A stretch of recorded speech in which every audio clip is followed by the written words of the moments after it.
this thing of ours. It ain't easy.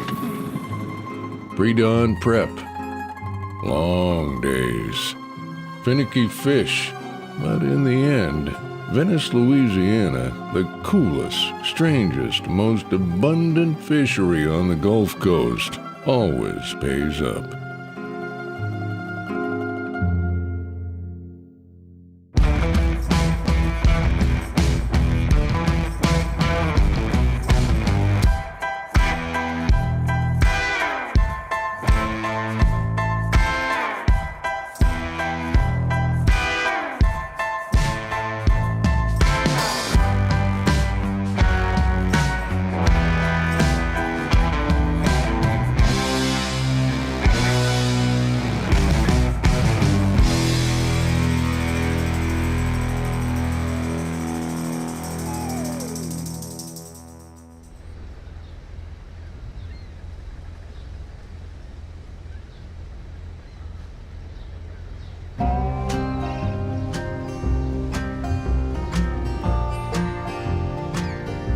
Venice is, in a lump sum, the heart of what we call sportsman's paradise. It has a lot to offer because it's the end of the river and the beginning of the Gulf. It's a working and fishing men's environment because there's not much here other than that. There's two ends of the world, end of one world and the beginning of another. No highways, no malls, no gluten-free lattes. This is Venice, Louisiana, population 200. There's a surreal vibe to the place, like that dream you have, the one with the half-sunken boat, underwater forest, giant pipes spitting fire and seascape dotted with oil rigs. Captain James Peters of Osprey Charters has been fishing Venice for 35 years. Back when I first started, there was 3 charter captains. There was only about 25 boats in this marina. It was, it was kind of unheard of. And we went out on typical tuna fishing days back during our tuna season, and by noon, we'd have 5 or 6 fish over 150 pounds in the boat. We really never realized what a fishery we had. And over the last 20 years or so, Venice has just grown, because for years, nobody knew about it. And literally, it was just the locals that kind of fished down here, and with the power of the internet and mass marketing, Venice has become one of the hottest fishing places on the Gulf.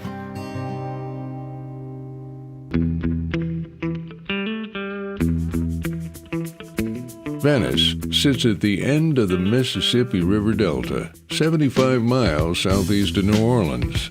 At its center, a modest marina with a mix of commercial vessels, charter boats, and million-dollar sport fishers. Venice has a couple of nicknames: Sportsman's Paradise, Redfish Capital of the World, and most relevant to James, Tuna Town, USA. Tuna was kind of our enemy growing up. When a 180-pound yellowfin blew up, the old man would go grab a fillet knife and hack the line. You spend 2 hours fighting a yellowfin tuna when you could be catching a blue marlin. It was funny. My fishing career starting as hating the yellowfin tuna to it becoming my main target. It's really been a crazy evolution. The late 80s came around and sushi became popular, and all of a sudden everybody eats sushi, and it's the most popular fish that people really come to Venice to fish for.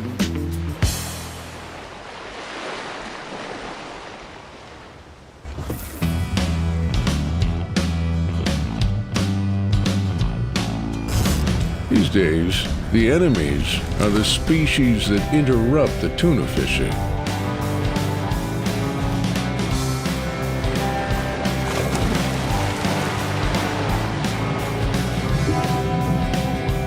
Rainbow runners can often jump on baits meant for bigger fish, and the heavier tackle makes short work of them.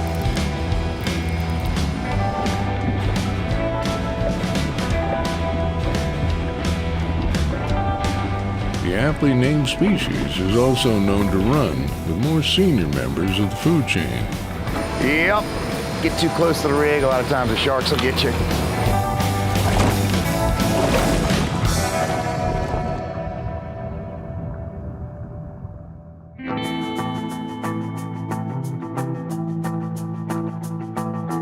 Summer is the pinnacle for yellowfin fishing, and expectations are high.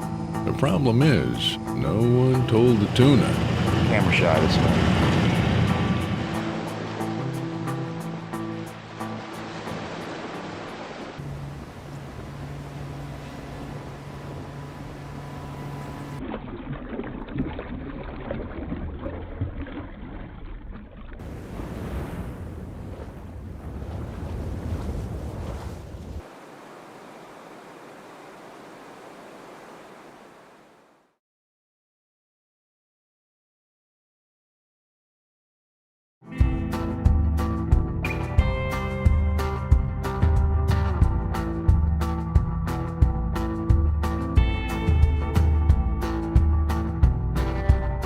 The Sportsman's Lodge is first-class floating accommodations right in Venice Marina.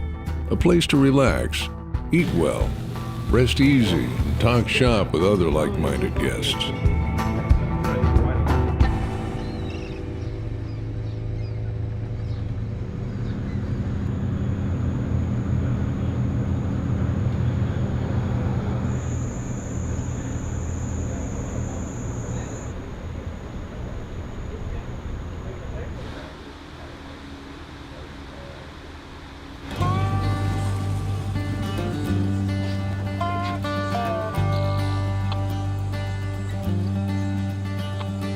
While en route to today's offshore spot, let's take inventory of the gear and equipment.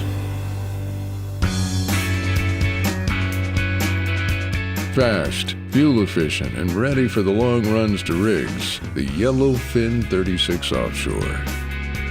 The right kind of speed and power to head offshore with triple Mercury 350 Verados.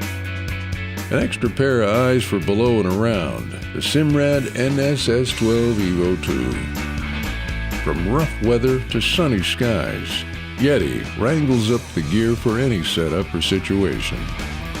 A polarized view with Costa sunglasses is a must, made tough and durable while cutting haze and blur for greater clarity on the water. They've been around since 1932. There's a reason for that. Pens, rods, and reels stand up to any battle. With colorful recreations and attention to detail, King Sailfish release mounts, fiberglass replicas, are the choice to keep that memory alive.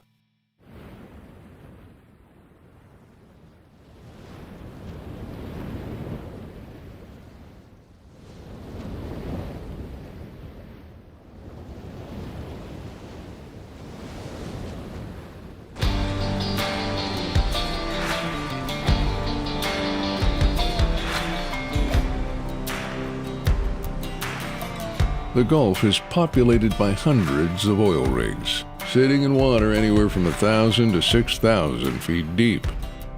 Some of the deep water rigs have upwards of 75 employees on them, operating costs over $1 million a day. So it's big business, you know, and these helicopters that are charging $500–600 an hour are flying guys out all day long. You know, you can't sit in Venice for more than 15 minutes and not have a helicopter fly over your head. In an endless amount of open water filled with endless predators, the bait fish smartly find shelter in the rigs. That's what makes these monoliths the bedrock of the offshore fishery. This year it's all been on the shelf. You know, most of the rigs that go down to the bottom, 1,000-foot depths, a lot of times you got to match the hatch. Whatever they're feeding on out there, you need to have. But it's amazing how the rig is just an entire ecosystem. We've been having to really entice them up. A lot of times they're sitting down about 150, 200 foot. So we actually get about 20–30 baits in a bucket. We dump them out behind the boat, give it a little prop thrust, kind of blow the bait out, kind of keep it from chasing the boat. Throw our live baits with hooks on them out. Sometimes it's just like clockwork, and all of a sudden the tuna come up and they go on bananas.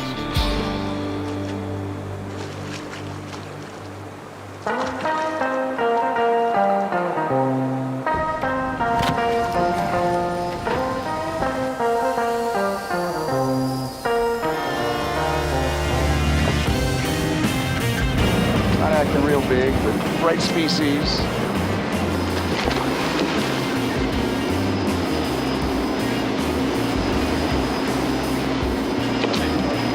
Nice work, Cat. Yellowfin tuna, Venice style.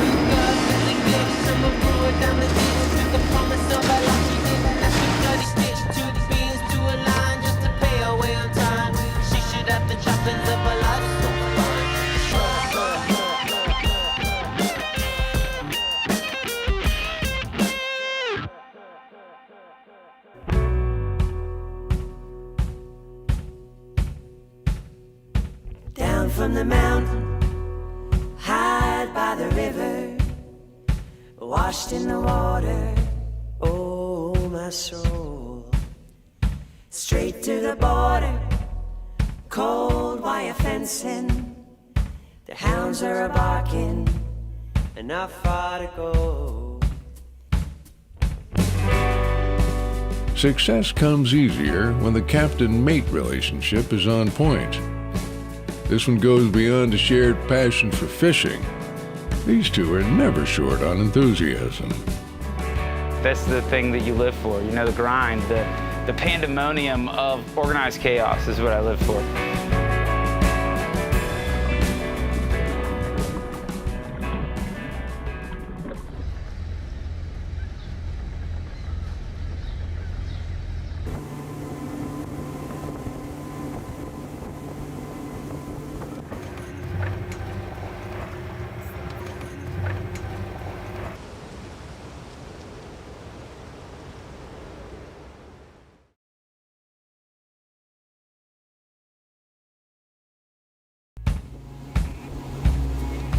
They came riding up on the finest, shoot it in the sky.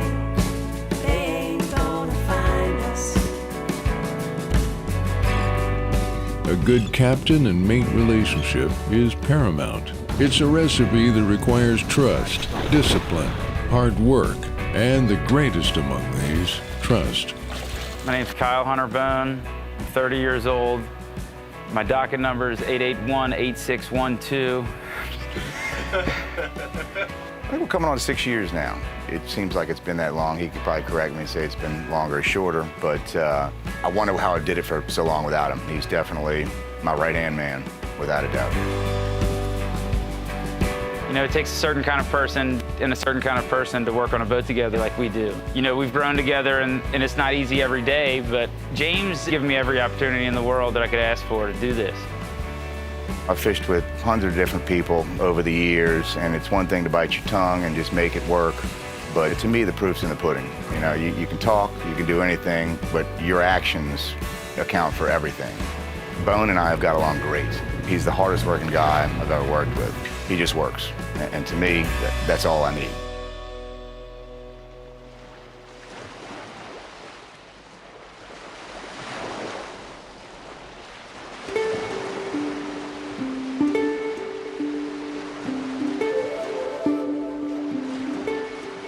One of the great sights in tuna fishing is watching them bust bait at the surface, like cannonballs fired from below.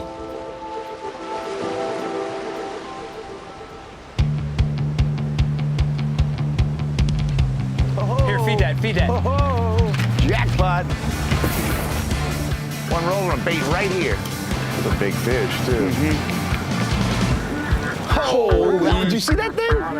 Did you see the bait in his mouth? Angry fish. Well, they just came off like gangbusters. We must have had 30 fish back here blowing up, jumping up, everything.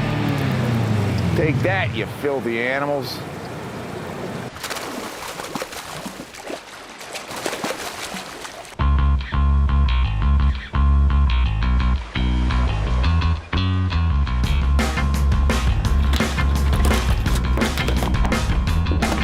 Well, blackfin bite's better than no bite, man.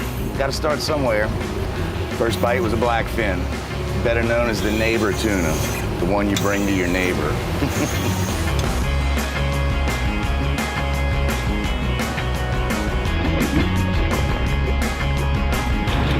All right, little fella, you go get big.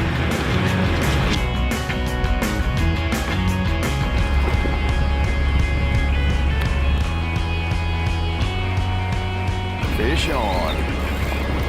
It's a tuna. Nothing like getting taken to school by a neighbor.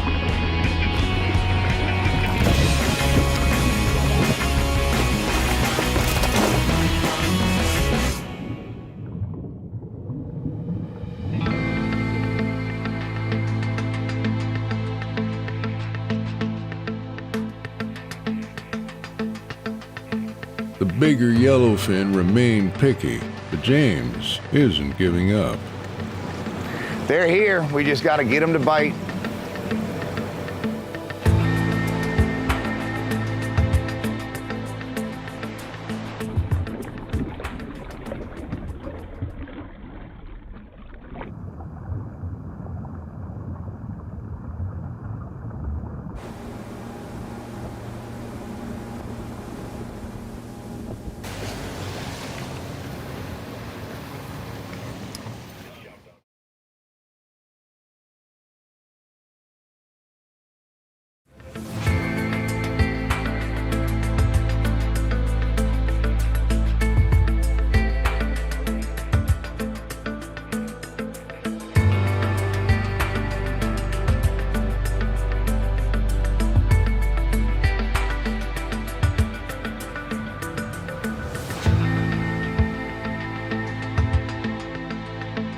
Yesterday, man, the fish were going nuts. They were really coming up everywhere, all sides of the rig. I mean, we pretty much threw poppers for 3 hours at them, mainly just blackfin. We're back at the same rigs, ton of fish here. They're staying kind of deep. They hadn't really come up much today. We catch tuna in pretty much every technique there is. It always amazes me when I got pretty live bait in the live well and we're using bonita that's been on ice for 4 days. You gotta make them happy, and they can be finicky. Finicky and fickle.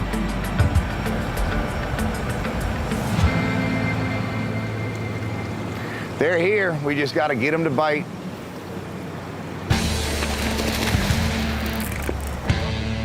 Back in the saddle again.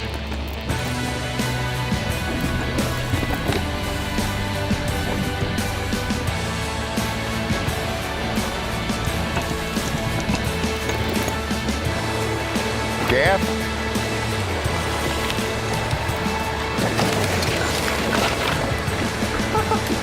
Look at this beautiful. Yes! Yeah, me! Oh, his neck's like about to break. He got 100 pounds of tuna on his head.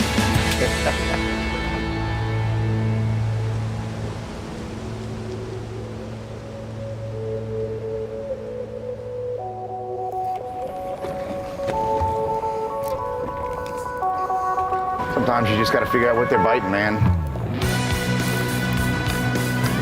Frustrating when we got a live well full of some of the prettiest live bait in the Gulf, and all they want to eat is dead, rotten bonita. Yeah, we got color.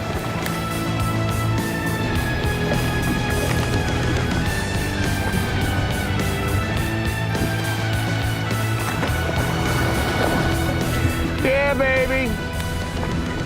That's what I'm talking about. Venice yellowfin, the one we come for.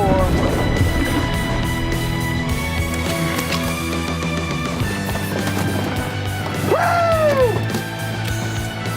Big badass bone, they call him.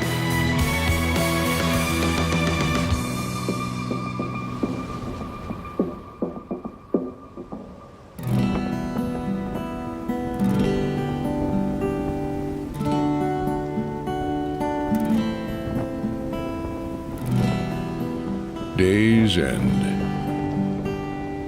A couple of things left to do. Clean the fish and have Louisiana Department of Wildlife and Fisheries collect otoliths. The small ear bones are the fisheries tea leaves. Reading them reveals the health of the tuna population. We put them in a resin and take a cross-section of them, and we put them under a microscope, and they actually lay down rings almost like a tree, and so we're able to count out roughly how old they are. There's never a day, for the most part, unless the weather's bad, that yellowfin aren't coming into this dock. I mean, the amount of fish I've seen through the years just blows my mind. So to me, it's exciting because I feel like the fishery is strong.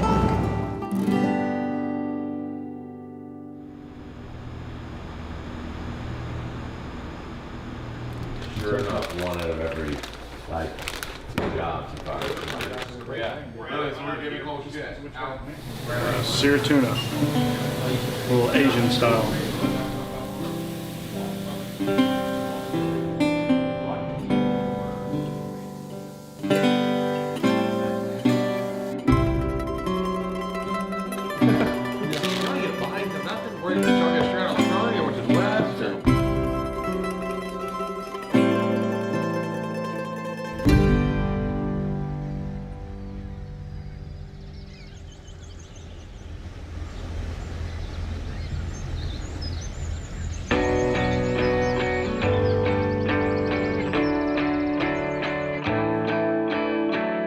At first, you see the flock of pelicans or the pod of dolphin.